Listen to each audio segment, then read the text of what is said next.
For all the haters out there that say we don't know how to do it, I got the best team in the world that's going to prove you wrong and show you just how good we are.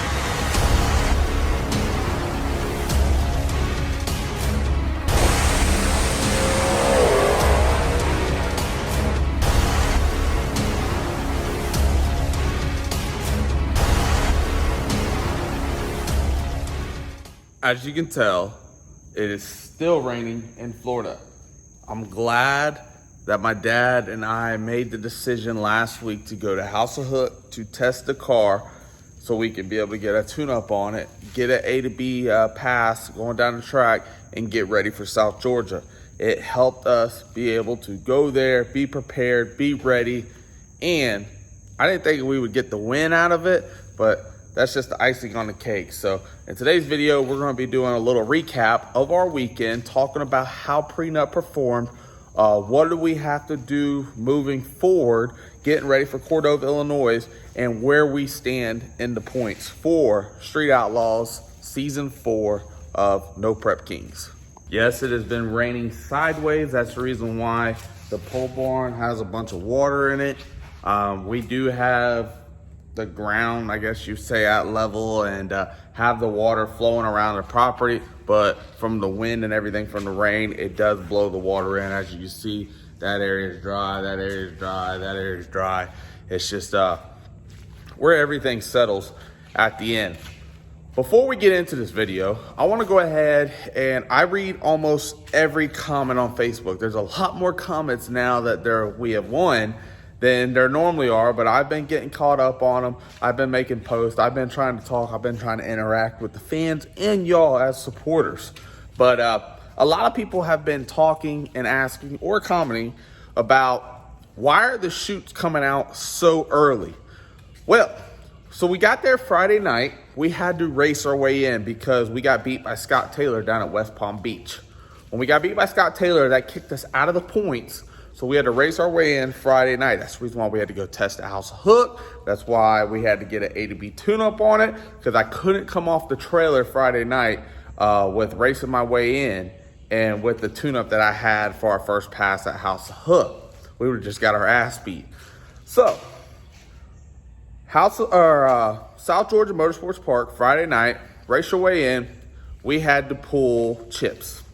I pulled Jim Howe. He's a blower guy. He's a good buddy of ours. He's an excellent racer. He's got a fast hot rod.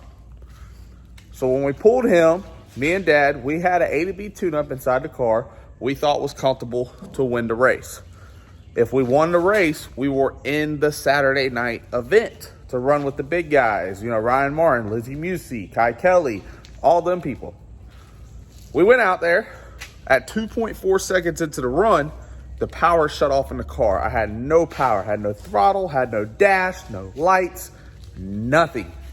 How my car is wired up. Justin at Modern Racing, they have wired all my cars up this way. It's kind of like a safety feature. How it's wired up is when, if any point in time, the power gets shut off in the car, it automatically dumps the chutes. You're telling the car that you are in trouble, something has happened that doesn't normally happen, and it dumps the chutes. So at 2.4 seconds into the run, the chutes automatically dumped out when the power shut off. That wasn't me dumping the chutes early. That was just the car itself dumping the chutes because the power shut off. We brought it back to the pits. We lost the race, so that means we were not in the Saturday night deal to run with the big boys and girls. We also drawed the chip for the team attack. We are part of Team X. We have a lot of great racers. We'll get to that here in a little bit on who's on Team X, what we have plans on with the future with the team. I think we have the best team out there. We have a lot of fast cars. A lot of people are capable of winning this year, and we're going to see how the season goes. So we had to run Murder Nova for our team attack. We didn't find no issue with why the car shut off. We thought maybe it was a ground issue, something was going on. I was calling Justin at wiring. I was trying to figure it out because I just lost a race and I didn't have no control of it. We did find one wire. Big Daddy Brian found a wire that was a little bit loose, I didn't think that was the end all be all because it still had a great little snug on it, but it was a little bit loose. So we did find something. So we were like, all right, we're going to go up against Murder Nova. Let's see if it happens again. Went up there, raced Murder Nova, went out there. The first pass, it shut off at 2.4. Second pass, we both left. We're both going down the track, blazing down through there. Everything is good. At 2.7 into the run, power shut off, parachutes deployed.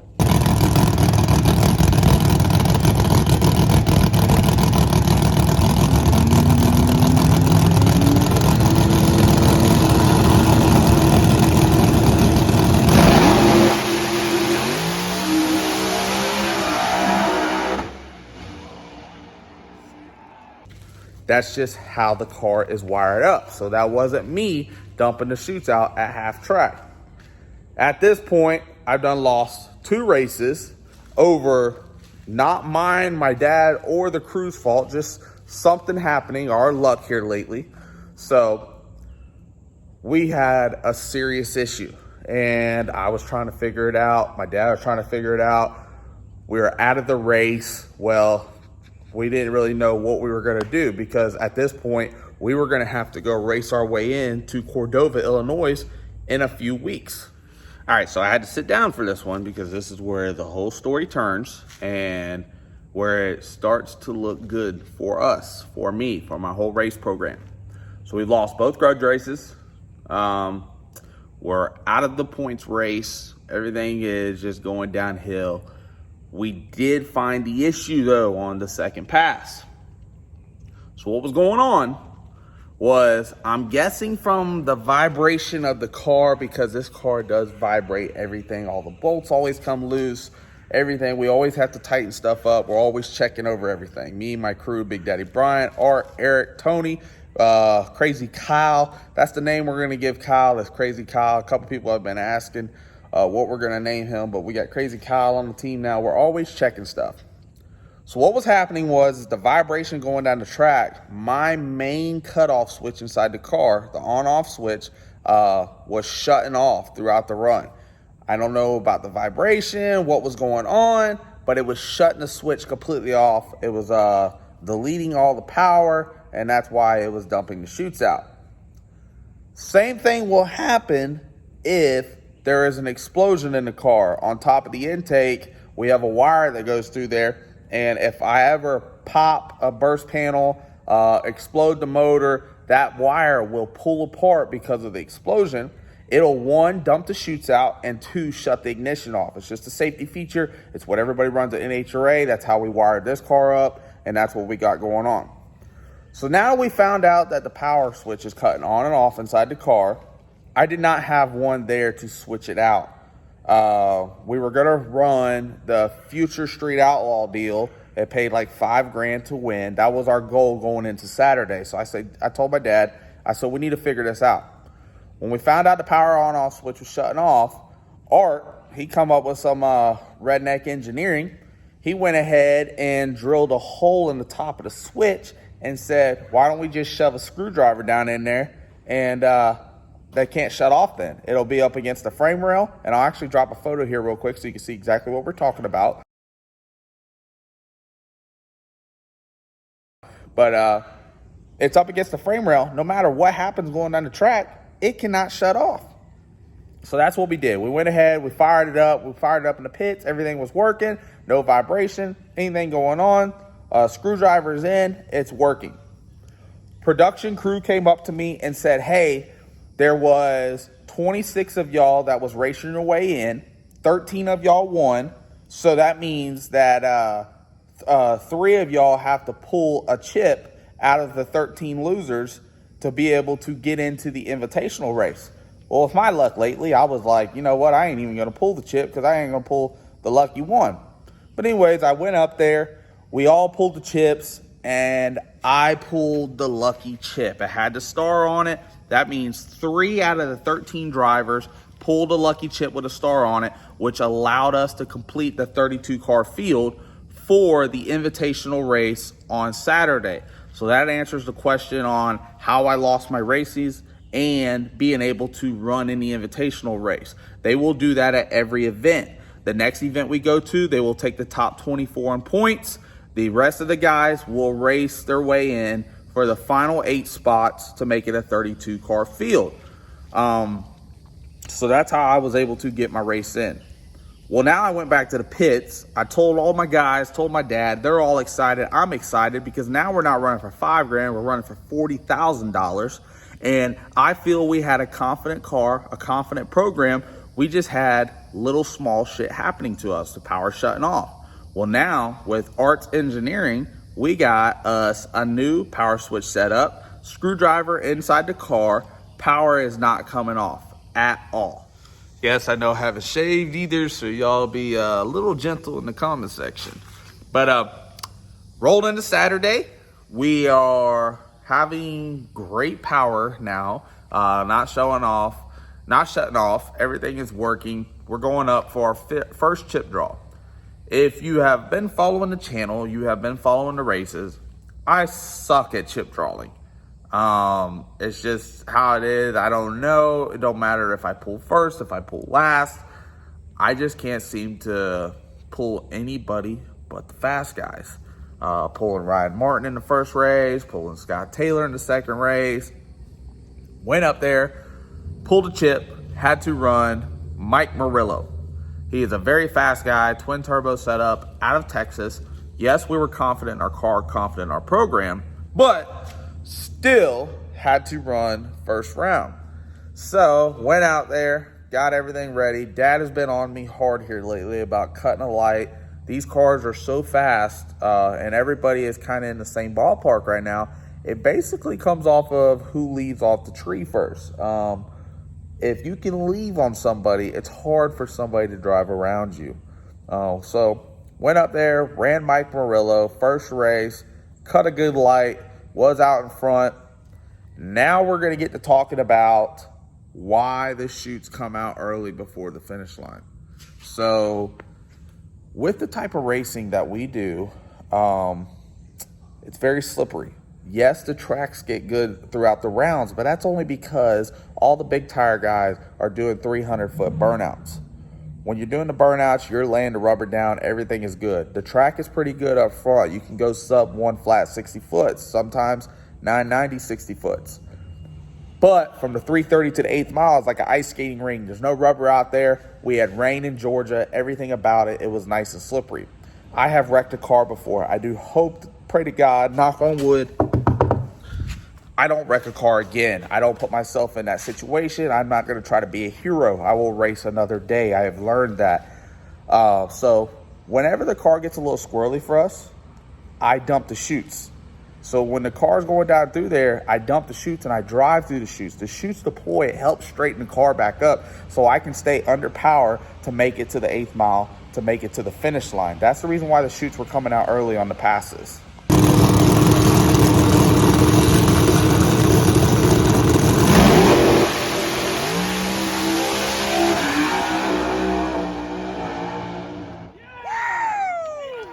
So you'll see in the pass right here with Mike Murillo, the chute is out early, but that's because around 450 foot, I felt the car get a little squirrely, and that's why I dumped the chute, so I was able to drive through it, make it to the finish line. Some of the comments were, oh, you dumped the chute so early, it's gonna bite you in the ass, and it may one day. It's just how it is, it's just how I drive. I have wrecked a car before, I don't wanna wreck another one. Sorry about the background noise. My dad's out here mowing the grass with everything going on. So if you do hear background noise and it's kind of loud, I do apologize. But anyways, won that round. Power stayed on because, you know, we had our screwdriver inside the car. Power was not shutting off. Went up for our second round. I suck at chip drawing. So there was a little girl that was up there and she said, hey, can I draw your chip for you? And I was like, you know what? I suck so much at drawing chips. I said, let me go ahead and let you draw my chip. Well, guess who she drew? No one other than Ryan Martin. We both drawed second chip, 6th pair out. I wanted that race, but I didn't know it would happen that soon. So second pair out, or second round, pull up against Ryan Martin. we put a pretty fast tune-up in it. Like I told Dad, me and him were talking about it. We were not going to get outran. I was either going to smoke the tires on the starting line, I was going to get out of shape and had to get out of the throttle. But if I made a full rip, I was not getting outran. He beat me in Ohio by a bumper. We ran very well with him. We've been testing ever since, been going to these races, trying to figure stuff out, trying to get faster as we go. So going up against Ryan Martin, that was a race that I really wanted to try to get back. Went out there, we both left very good on the tree, going down the track. I dumped the chutes about 500 foot to drive through the chutes. Car was a little wiggly down through there. Could I have drove through it and made it all the way to the finish line and dumped the chutes after? Sure. I thought it was getting a little out of whack because it was driving towards the center line, and that's kind of what happened to me whenever I did wreck the car. The car drove to the center line, and now you're on no prep, and you're out of the somewhat of a groove that's out there, and the car just shot right on me and went in towards the wall. So when I felt the car driving left, I was in the car actually trying to turn the wheel as hard as I could to be able to drive it back to center, but it was making so much power, it was steadily just driving the car to the center. So I dumped the chute, stayed in the throttle because I wanted that win. I wish I would have had a GoPro footage inside the car. I didn't put nothing inside the car this weekend, but I tell you what, I have never been that pumped before on winning a race. To be able to beat not last year's champ alone, but probably one of the best in No Prep Kings, go out there, dump the chutes, drive through it, win that round, it made a statement. It didn't matter if I won any more rounds after that. It made a statement right there to say, hey, we're here, these guys are fast, and we're gonna have some fun this year. So to be able to beat Ryan Martin, it shut up a lot of haters, but I know he's gonna go test. I know he's gonna get ready, and he's gonna come back for us, and we're gonna keep testing, and we're gonna try to stay ready, and we're gonna give him a race every time we match up. That won't be the last time we match up. We'll just see how it goes throughout the rest of the season, but best man win. And that goes for anybody that I go up against. There's a lot of fast cars out there. There's a lot of fast boys and girls. Anybody can win at any given day. It was just my luck of the draw right there that allowed me to be able to take out the #1 guy and move on to round 3.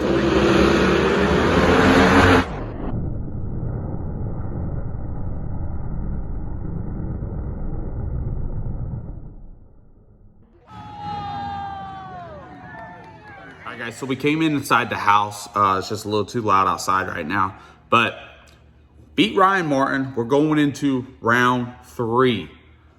Had to pull a chip for one of our teammates. That is Team X. If y'all are not familiar with it, Street Outlaws, Discovery, No Prep Kings, they all made everybody go into a team deal this year. So you got Team 405, you got Team New Orleans, you got Team Texas.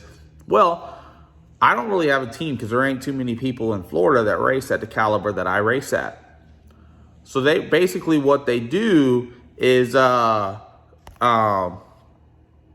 took drivers and talked with them and figured out if they wanted to put a team together. So Robin Roberts, Larry Larson, they came up with this team name and they went and handpicked drivers. And I was just one of the drivers that was able to be on the team. So there's me, Robin Roberts, Larry Larson, Vixen, the Jackal. Jackal's who we're going to run in 3rd round. But Wayne, he's out of Florida as well. He's got the Probe, the blower car. You got Randy on there. You got Kelly Blueball. There's a lot of great potential on there. Chuck 55. There's a lot of potential on this team to be able to not only win a round, but to win a race and possibly a championship. So we have a pretty stacked team this year, and I'm glad to be a part of it. So I went up there for 3rd round, and I had to run Jackal. That's the Bruder brothers.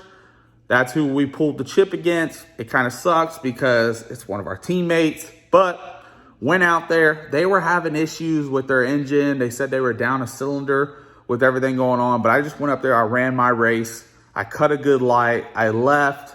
I went out there. The car was still driving to the left. I was trying my hardest to get it back to the right, to the center of the track, and I was able to dump the chutes early, get it on through there, and take the win light as well.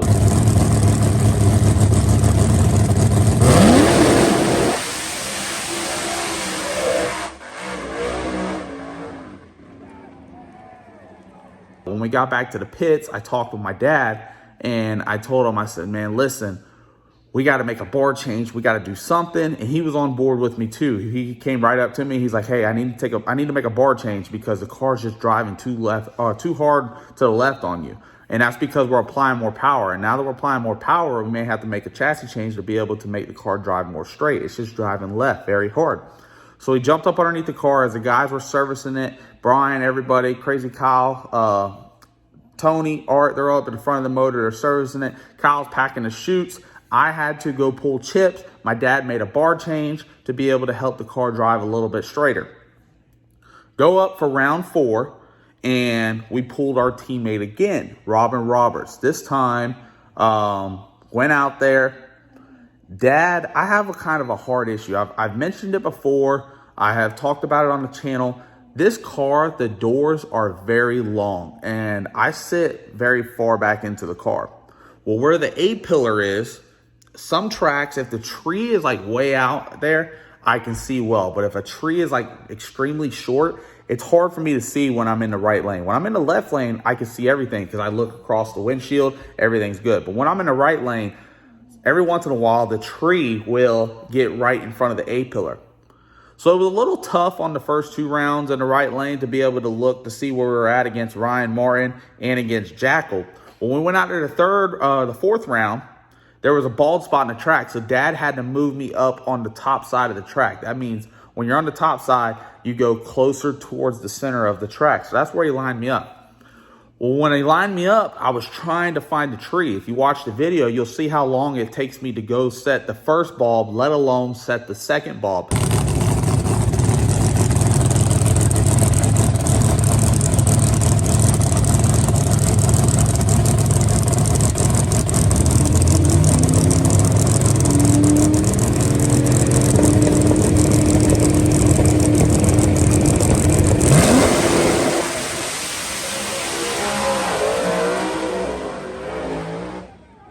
I was in the car. I was moving my head left and right. I was trying to look out the driver window. I couldn't see nothing because it's so dark. I was trying to look out the windshield, and I could barely see just on the outer edge of the A-pillar.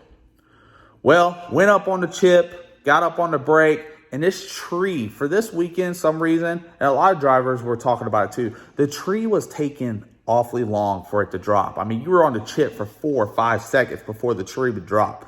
And what they do is they move the tree around. Sometimes it'll drop 1 second. Sometimes it'll drop in 7 seconds. It's just how it is. They try to stop people from guessing the light.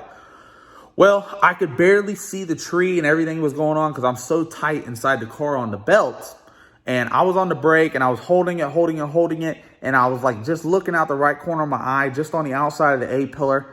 And I let go of the button. It was a mistake on my part, but I let go of the button, but it worked out for us because I didn't go red. How the tree works is you still have your 400 tree. So you have your amber lights and then your green light.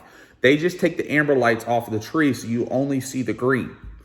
Well, I left early, which to the average eye is early before the green light. Well, you can guess the light. And if you leave off of the amber, it's like leaving off of a regular pro tree. I was just the lucky guy on this end of the stick where I left. I could have either went red or, like people said, guess the light, and you got it going good. And that's why there was such a big difference between me and Robin's car, because I guessed the light and I was out 3 or 4 car lengths before he even left the line.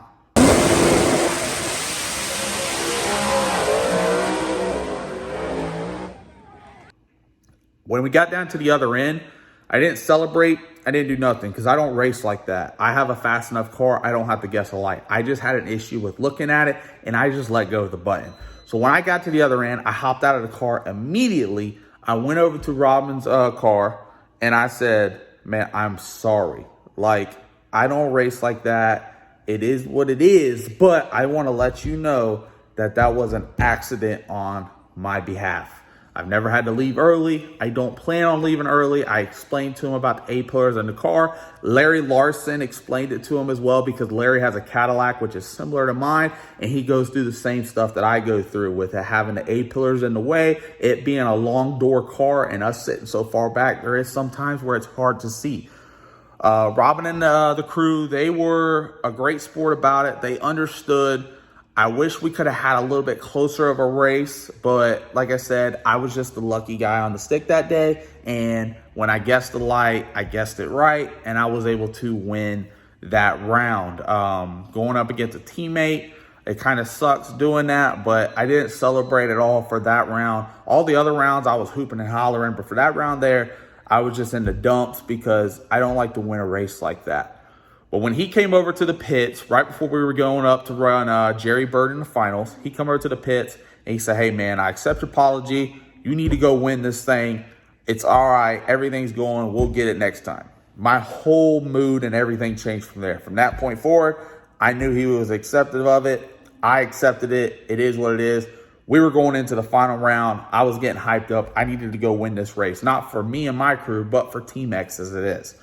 So we went out there, we ran Jerry Bird. Jerry wanted to go down the right lane. I haven't been down the left lane since I ran Mike Murillo in the first round, and it was easier for me to see the tree. So I told him, I said, I'll go down the left lane. It is what it is. Let's go ahead and get it done. Me and Jerry talked. I told him, I said, I'm going to go off green. I said, there ain't going to be no guessing the light, nothing wrong. He said, let's go get it. So we went out there, both did big burnouts, come back, getting everything set up in the car, getting it ready, go set the tree. Both left on green, and that's all she wrote.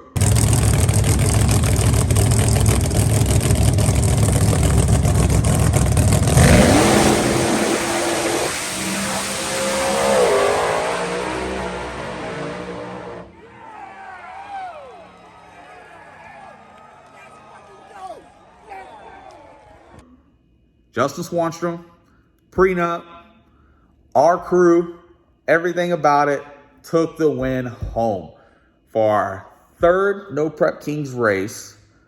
Having the car built from December 26th, really starting on it on January 4th, to this race, being able to go out there, get my teeth kicked in, hear everybody on the internet with everything going on, turning the wind light on. So we won the race against Jerry Bird, got to the other end, scaled the car, scaled out right, drove the car back up the track.